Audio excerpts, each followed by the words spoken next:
எல்லாருக்கும் வணக்கங்க. சம்மர் வந்து ஸ்டார்ட் ஆயிடுச்சு. வடகம் போட நம்ம வந்து ஸ்டார்ட் பண்ணிடலாம்.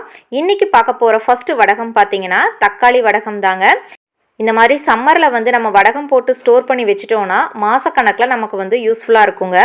இதுக்கு வந்து 1 டம்ளர் அளவு பச்சரிசியை 4-5 மணி நேரம் போல் நல்லா ஊற வச்சு அலசி எடுத்து ஜாரில் வந்து நான் சேர்த்துக்கிறேங்க. இதில் பார்த்தீங்கன்னா ஒரு 1/4 டம்ளர் அளவு தண்ணி சேர்த்து நல்லா வந்து நம்ம வந்து நைஸாக வந்து அரைச்சி எடுத்துக்கலாங்க. நீங்கள் வந்து ரொம்ப அதிகமாக செய்கிறீங்க அப்படின்னம்னா கிரைண்டரில் கூட நீங்கள் வந்து அரைச்சி எடுத்துக்கலாம். இப்போ அரைச்செடுத்த மாவை இந்த மாதிரி ஒரு பாத்திரத்தில் வந்து நான் மாற்றிக்கிறேன். இப்போ இந்த அரைச்ச மாவு பார்த்திங்கன்னா அப்படியே ஓரமாக வந்து இருக்கட்டுங்க. நம்ம தக்காளி வடகம் செய்ய போகிறோம். அதனால் வந்து தக்காளி வந்து நான் எடுத்திருக்கேன். 1 டம்ளர் அரிசிக்கு பார்த்திங்கன்னா 3 தக்காளி வந்து நான் எடுத்திருக்கேன். இது வந்து சின்ன தக்காளியாக இருந்தகாட்டி நான் 3 எடுத்திருக்கேங்க. நீங்கள் பெரிய சைஸாக இருந்துச்சுன்னா 2 தக்காளியே நமக்கு வந்து போதுமானதாக இருக்கும். இந்த மாதிரி தக்காளியை வந்து கட் பண்ணிவிட்டு மிக்சர் ஜாரில் சேர்த்து நல்லா அரைச்சிட்டு இதை வந்து நம்ம அந்த மாவில் வந்து நம்ம வந்து வடித்து விட்டுக்கலாங்க. இப்போ வந்து நல்லா கலந்து விட்டுக்கலாம். கம்ப்ளீட்டாக ஜூஸ் எல்லாம் இறங்கிருட்டுங்க. தக்காளி வடகம் பார்த்திங்கன்னா நல்லா கலர்ஃபுல்லாகவும் இருக்குங்க. அதே சமயம் நல்லா சாப்பிட்றதுக்கு நல்லா டேஸ்ட்டாகவும் இருக்குங்க. இப்போ வந்து நல்லா கலந்து விட்டுக்கலாம். உங்களுக்கு ரொம்ப திக்காக இருந்துச்சுன்னா நீங்கள் கொஞ்சமாக வந்து தண்ணி வந்து சேர்த்துக்கலாங்க. இப்போ இந்த மாவில் பார்த்திங்கன்னா 1 டீஸ்பூன் அளவுக்கு சீரகம் வந்து சேர்த்துக்கலாங்க. அடுத்ததாக 1/2 டீஸ்பூன் அளவுக்கு உப்பு, காரத்துக்கு 1/4 டீஸ்பூன் அளவுக்கு மிளகாய்த்தூள் வந்து நான் சேர்த்துக்கிறேங்க. சேர்த்துட்டு நல்லா கலந்து எடுத்துக்கலாம். நீங்கள் வந்து பச்சரிசியை வந்து அரைக்கும் போதே வரமிளகாய் இருந்துச்சுன்னா நீங்கள் அது கூட நீங்கள் வந்து அரிசியிலேயே சேர்த்து கூட நீங்கள் அரைச்சிக்கலாங்க. நான் வந்து அதுக்கு பதிலாக மிளகாய்த்தூள் வந்து சேர்த்துருக்கேன். மாவு வந்து நல்லா கலந்துட்டு நம்ம வந்து வடகம் செய்ய ஸ்டார்ட் பண்ணிடலாம். இப்போ பார்த்தீங்கன்னா ஒரு சின்னதாக வந்து நான் ஒரு பிளேட் வந்து எடுத்திருக்கேன். அதில் வந்து கொஞ்சமாக மாவை வந்து விட்டுக்கணுங்க. ரொம்ப திக்காக விடக்கூடாது.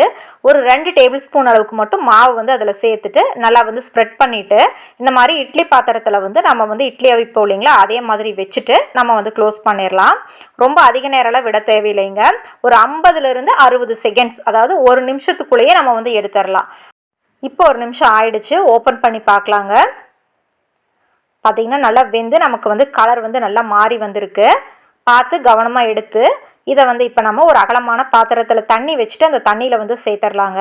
இந்த மாதிரி சேர்க்கும்போது நமக்கு எடுக்கிறதுக்கு வந்து ஈஸியாக இருக்கும். அதனால தான் இப்போ இந்த மாதிரி 1 செகண்ட் தண்ணியில் விட்டுட்டு நல்லா வந்து வடிச்சிருங்க தண்ணியை. அதுக்கப்புறமா ஓரங்களை வந்து கத்தியால் நீங்கள் எடுத்து விட்டுட்டு எடுத்திங்கன்னா உங்களுக்கு எடுக்கிறதுக்கு வந்து சுலபமாக இருக்கும். ஒரு சிலர் பார்த்தீங்கன்னா பிளேட்டில் வந்து ஒட்டாமல் வர்றதுக்கு எண்ணெய்லாம் தடவுவாங்க. நீங்கள் அப்படி எண்ணெய் தடவி வடகம் செய்யும்போது அந்த வடகம் வந்து ரொம்ப நாளைக்கு வைக்க முடியாதுங்க, சிக்குவாடை வந்துடும். இந்த மாதிரி நீங்கள் வந்து தண்ணியில் போட்டுட்டு இந்த மாதிரி நீங்கள் வந்து எடுக்கும்போது உங்களுக்கு வடகம் வந்து கொஞ்சம் கூட உங்களுக்கு சிக்குவாடையே வராது. மாதக்கணக்கில் வச்சு நீங்கள் வந்து யூஸ் பண்ணிக்கலாங்க. இந்த மாதிரி ஒன்றுனா வேக வச்சு ஒரு பிளேட்டில் வந்து வச்சுக்கோங்க. அதுக்கப்புறமா இந்த மாதிரி ஒரு வெள்ளை துணியில் வந்து நம்ம வந்து வடகத்தை வந்து போட்டுடலாங்க. இது பார்த்திங்கன்னா ஒரே நாளில் நமக்கு வந்து நல்லா காஞ்சு வந்துடுங்க. சப்போஸ் உங்களுக்கு காயலை அப்படின்னம்னா நீங்கள் வந்து 2 நாள் நல்லா வெயிலில் வச்சு எடுத்துக்கோங்க. நம்ம சேனல்லையே பார்த்தீங்கன்னா நிறைய வடகங்கள் வந்து போட்ட வீடியோ வந்து அப்லோட் பண்ணியிருக்கோங்க. கண்டிப்பாக அதோட வீடியோவோட லிங்க் வந்து நான் டிஸ்கிரிப்ஷனில் கொடுக்குறேன். தேவைப்பட்டுச்சுன்னா நீங்கள் வந்து செக் பண்ணி பார்த்துக்கோங்க. இப்போ இந்த வடகம் பார்த்தீங்கன்னா நல்லா காயட்டும். காஞ்சதுக்கப்புறமா உங்களுக்கு எப்படி இருக்குன்னு சொல்லிட்டு உங்களுக்கு காட்டுறேங்க. வடகம் வந்து நல்லா காஞ்சதுக்கு அப்புறமா அந்த துணிக்கு பின்னாடி கொஞ்சமாக நீங்கள் தண்ணி தெளிச்சுட்டு எடுக்கும்போது உங்களுக்கு வந்து ஈஸியாக இருக்குங்க. அந்த மாதிரி எடுத்துகிட்டு மறுபடியும் ஒரு 2 மணி நேரம் நீங்கள் வெயிலில் வச்சு எடுத்துக்கலாம். எண்ணெய் வந்து நல்லா காஞ்சதுக்கப்புறமா நீங்கள் வந்து வடகத்தை வந்து பொரிச்சு எடுத்துடலாங்க. இந்த வடகம் பார்த்திங்கன்னா குழந்தைகளுக்கு ஸ்நாக்ஸாகவும் கொடுக்கலாம், சாதத்துக்கு சைட் டிஷ்ஷாகவும் வச்சு சாப்பிடலாங்க. கண்டிப்பாக இந்த சம்மருக்கு நீங்களும் இந்த மாதிரி வடகம் வந்து ட்ரை பண்ணி பாருங்கள். பார்த்துட்டு எப்படி இருக்குன்னு சொல்லிட்டு மறக்காமல் கமெண்ட்ஸ் பண்ணுங்கள். தேங்க்யூ.